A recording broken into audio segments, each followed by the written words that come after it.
महादेव के दर्शन करने के बाद अब हम यहाँ पे खूबसूरती को निहारते हुए अब हम आगे जा रहे हैं आमझिरी के बाद में जाएंगे हम बराईकोट। और आपको हम डायनासोर के पदचिन्ह भी दिखाएंगे। यहाँ पे डायनासोर के भी पदचिन्ह मिले हैं, तो बने रहिए हमारे साथ। आप हमारे चैनल को लाइक शेयर सब्सक्राइब भी करिएगा। आपको हमारे पहाड़गढ़ की सीरीज़ कैसी लग रही है हमें ज़रूर कमेंट करके बताइएगा। सीधा रास्ता हम ग्वालियर से आए थे, इधर हम ईश्वर महादेव पे गए थे। और जो आप रास्ता देख रहे हैं यहाँ से 1.5 किलोमीटर दूरी पर है बराईकोट और आमझिरी। तो जी अभी हम आ गए आमझिरी पे। आमझिरी पे आने के बाद में इसके आगे थोड़ा सा आप जाएंगे तो आपको बराईकोट मिलेगा। अभी जो आमझिरी का आप दृश्य देखिए, जो जो मैंने ऊपर से जिस सीन में ले रहा हूँ, और जहाँ पे बैठकर हमने भोजन भी किया था, अभी आगे हम आपको बताएंगे। और पहले यहाँ के नज़ारे देखिए। यहाँ पर भी शिवालय है। मैंने जैसा बोला ना, जो पचमढ़ी में सुंदरता है, उसी तरीके से ये ग्वालियर का एकमात्र हिल स्टेशन है। और यहाँ पे बरई आमझिरी आने के लिए ये पास में ही बोर्ड लगा हुआ है। थोड़ा सा आगे ईश्वरा महादेव से हम 1-2 किलोमीटर चलेंगे सो ही यहाँ पर बराईकोट का आमझिरी का बोर्ड लगा हुआ है। ये रास्ता है बड़ा ही खतरनाक और बेकार रास्ता है। आम तौर पर ये जो पगडंडी है ये मिट जाती है, बरसात में ये मिट जाती है। अभी तो खैर ज़्यादा इस रूट पर हरियाली हुई नहीं है, लेकिन बोल रहे हैं कि और भी ज़्यादा हरियाली हो जाती है तो ये पगडंडी मिट जाती है।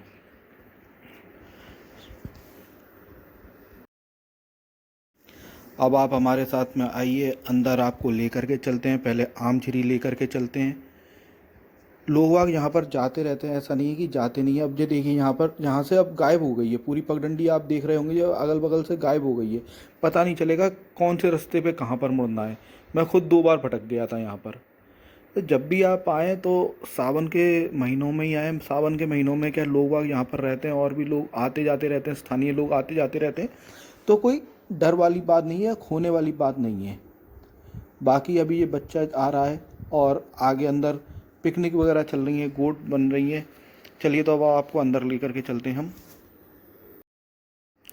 अभी हम अंदर आमझिरी जो मंदिर बना हुआ है, जो प्रांगण है, उसके अंदर आ गए।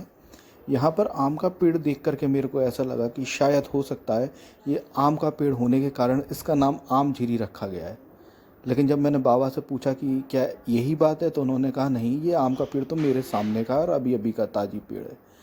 तो अब आप जो देख रहे हैं ये कुंड बना हुआ है। कुंड में से भगवान शिव के ऊपर जो अभिषेक होता है वो जल वहाँ पर इकट्ठा होता है और वहाँ से सीधा पीछे पहाड़ी पे नीचे निकल जाता है।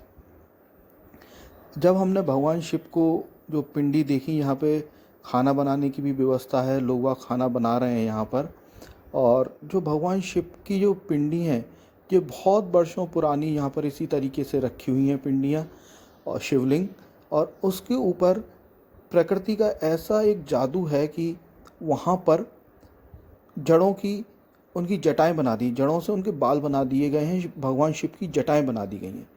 आप जो ये पानी देख रहे हैं, जो जो जल निकल रहा है भगवान शिव के ऊपर से, यदि आप ठंडों में इस पानी को छुएंगे तो आपको बिल्कुल गर्म पानी मिलेगा ये, और गर्मियों में आप लेंगे तो ठंडा पानी निकलेगा। अब आप देख रहे हैं कितनी ये सारी ये जटाएं, और ये बस यही शिवलिंग यहाँ पे आमझिरी पे रखे हुए हैं, जिनका पूजन हमेशा प्रतिदिन और तीनों पहर किया जाता है, तीनों टाइम किया जाता है, भगवान शिव का नाम लिया जाता है। अब आप एक बार बोल दीजिए हर हर महादेव, आमझिरी की जय। सामने आप देख रहे हैं ये जो कुटिया, एक जो आश्रम टाइप का छोटा सा कमरा बना हुआ है। ये जो यहाँ के बड़े सिद्ध बाबा थे वो यहाँ पे विश्राम किया करते थे, यहाँ पे यज्ञ वगैरह किया करते थे। और भी जो पूजा से जुड़ी साधनाएं हैं वो सब भगवान शिव से जुड़ी साधनाएं किया करते थे। इस समय पे ये बंद है, तो इसके अंदर जाने की तो अनुमति थी नहीं। यहाँ से ही हमने उनके दर्शन किए और फिर आगे घूमे।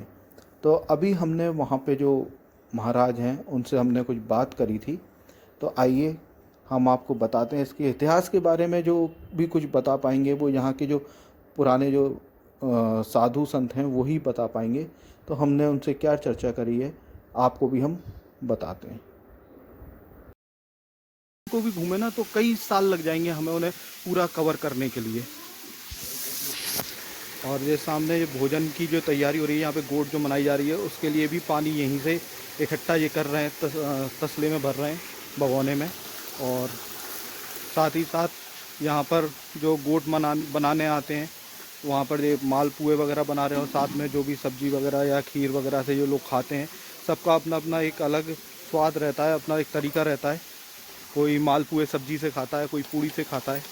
तो इस तरीके से हर जगह का अपना एक स्वाद है। अब हर ज़रा सा जो 200 किलोमीटर या 50 किलोमीटर में भाषा चेंज हो जाती है, खाने का ट्रेडिशनल चेंज हो जाता है, टेस्ट चेंज हो जाता है। तो इस तरीके से ये चलता रहता है।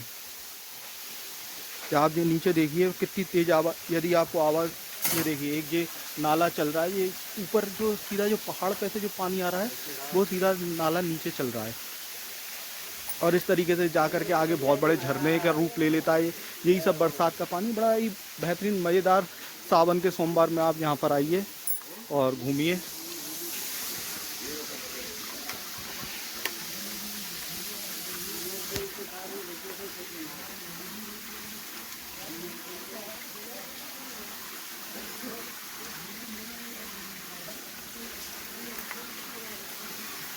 बड़ा सरप आ जाता है और रात में डमरू बजता है और कभी कभी भोले बाबा पे रुद्री चलती है। संस्कृत में पूरी रात न पता पता मन कई आदमी कर रहे हैं। मैं ऊपर अड्डाम बैठ जाता हूँ तो देखता हूँ अकेला 4,00,000 वर्ष पुरानी पिंडी है, 4,00,000 वर्ष पुरानी ये जगह। इस जगह के बारे में बेटा सर श्याम को दीपक रखते हैं तो ये पिंडी है, इनके नीचे इतना बड़ा सरप आ जाता है और रात में डमरू बजता है यहाँ पे। और क्या संगीत की आवाज आएगी, तबला अलग बज रहा है, सारंगी अलग बज रही है, हारमोनियम अलग बज रहा है और तसला अलग बज रहा है काई समय। और ऐसा भजन होगा मन के नीचे कितनी महफिल जपी है। तो ये कितने समय की बात है, रात के किस समय पे ऐसा कुछ होता है? रात के इस समय पे आता है जो कम से कम 11:30-12 बजे के बाद। अच्छा, आधी रात को। आधी रात को मतलब यहाँ और संगीत कभी समय। कभी भोले बाबा पे रुद्री चलती है। अच्छा। हाँ, संस्कृत में पूरी रात न पता मन कई आदमी कर रहे हैं। मैं ऊपर अड्डाम बैठ जाता हूँ तो देखता हूँ अकेला, तो जो खबर पत्ते कर न जाने कितने आदमियों का चल रहा है उसे। और ये जो कुंड है उसके बारे में बताइए। हैं? कुंड के बारे में। कुंड कुंड की क्या विशेष मान्यता है कुंड के पानी को लेकर? जे चौपे लोग आते हैं लैया मैया, तो वहाँ से डोर डाल के यहाँ से खींच के ऊपर चूल्हे उसमें तला देते हैं, तो निराश नहीं जाते हैं। पानी एक ही है, रोग अनेक हैं, सबको नष्ट करता है।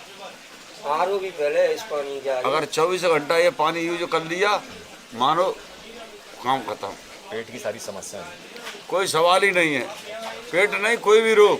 अच्छा, हाँ, चाहे तुमको कैंसर भी हो, ऐसी मान्यता है। हाँ, तुम्हारे शरीर के बाल उड़ रहे हों, बिल्कुल जैसे कि तैसे ही घने हो जाएंगे। बाबा मेरे बाल जो हैं सही हो जाएंगे पानी के क्या? मात्र बगैर साबुन के कपड़े धो, तुम साबुन का चमका होता है कपड़ा वैसे ही चमकता है। अरे देखो ये छत्ते तो पहले डाली है भोले बाबा ने, और फिर दूसरे जडारी है, और फिर तीसरे देखो, ये कर लीजिए। और देखो पिलर की जरूरत पड़ी है, पत्थर नहीं गिर सकता तो है। पेड़ ने पिलर बना दिए। अरे ऐसा साथ दिया है कि एक भी पत्थर नीचे नहीं आता। अजर अमर कुदरती है एकदम। कुदरती। समझ गया आपकी बात।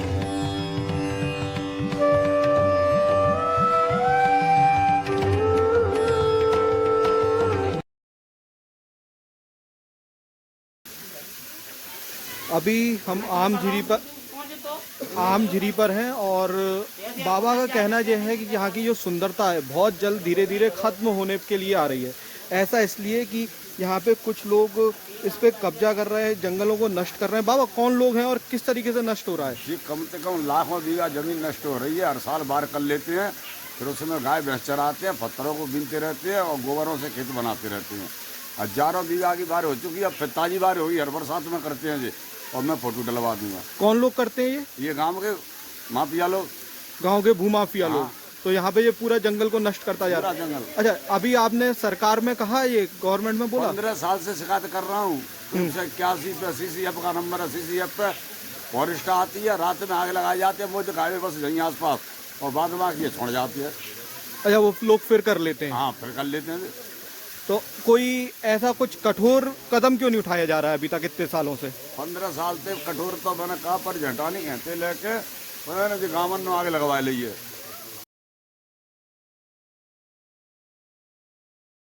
अगर ये वीडियो कोई प्रशासनिक अधिकारी सुन रहा है तो प्लीज़ इस पर ध्यान दीजिए, जैसा कि बाबा ने कहा कि यहाँ की सुंदरता ख़त्म होती चली जा रही है क्योंकि लोग बाग इस पर कब्जा करते जा रहे हैं।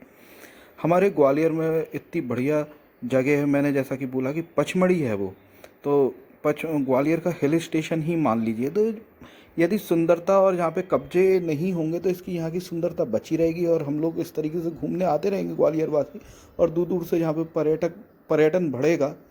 तो ज़रूर इस पर ध्यान दीजिएगा और मेरी वीडियो को ज़्यादा से ज़्यादा शेयर कीजिए, लाइक कीजिए।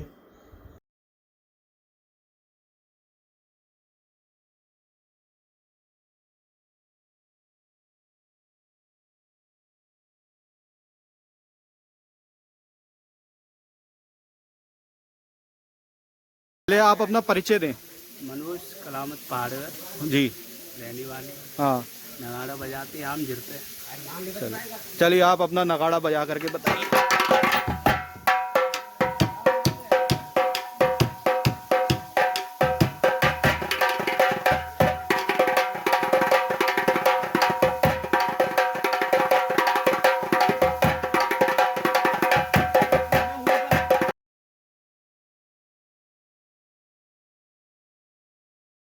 आपको इतनी सुंदर जगह घुमा करके हमने आपको मधुर संगीत नगाड़े की धुन भी सुनाई, साथ ही में फिर हमने मालपुआ, साथ में दही बड़ा, आलू की स्वादिष्ट सब्जी और खीर खाई। और अभी हम चलेंगे बरईकोट। बरईकोट में हम आपको दिखाएंगे डायनासोर के फुटप्रिंट।